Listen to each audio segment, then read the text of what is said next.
আসসালামু আলাইকুম প্রিয় বন্ধুরা, কেমন আছেন আপনারা? আলহামদুলিল্লাহ আমি ভালো আছি। আশা করি আপনারাও ভালো আছেন। আজকে একটা স্পেশাল দিন, আজকে একটা পবিত্র দিন। আজকে আমাদের কাছে খুবই একটা স্পেশাল দিন। আজকে ইবাদত করার দিন। আজ শবে বরাতের দিন। আজকে রাত্রে খুবই ইবাদত করার জন্য আল্লাহ তাআলা আমাদের কাছে পাঠাইছেন। এই রাত্রে আমাদের বেশি বেশি ইবাদত করা উচিত, নফল ইবাদত করা উচিত। আজ থেকে 1.5 মাস ধরে একটু বেশি বেশি ইবাদত করা উচিত। আর এরপর আসছে পবিত্র মাহে রমজান। সেই রমজান মাস তো আমাদের জন্য স্পেশাল, মানে বোনাস রাউন্ড। আমরা ইবাদতের পাশাপাশি বোনাস হিসাবে আল্লাহ তাআলা আমরা যাতে পবিত্র হতে পারি, আমাদের মনকে ফ্রেশ করতে পারি, এর জন্য আমাদের কাছে আল্লাহ তাআলা এই পবিত্র মাহে রমজান পৌঁছায় দিয়েছেন। আমরা যেন এই দিনটিকে অগ্রাহ্য করে নষ্ট না করি, সেদিকে আমাদের চোখ রাখতে হবে। আমাদের কাজকে কমিয়ে দিতে হবে, ইবাদতকে বাড়িয়ে দিতে হবে। একটি বছর যাই করি না কেন, এই একটি মাস যদি আমরা মন থেকে ইবাদত করি, 5 ওয়াক্ত নামাজ পড়ি, সাথে রোজা রাখি, তাহলে আল্লাহ তাআলা অবশ্যই আমাদের প্রতি খুশি হয়ে যেতে পারেন।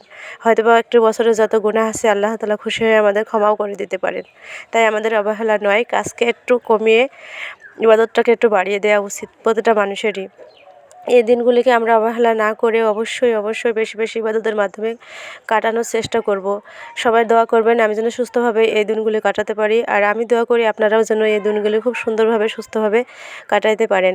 সবাই যেন সুস্থ থাকেন, কারণ আল্লাহ তাআলা একটি বছর পর এই মাহে রমজান আমাদের কাছে পাঠিয়ে দিয়েছেন আমাদের জন্যই, আমাদের নিজের মঙ্গলের জন্যই। হয়তোবা আগামী রমজান মাস আমাদের কাছে নাও আসতে পারে।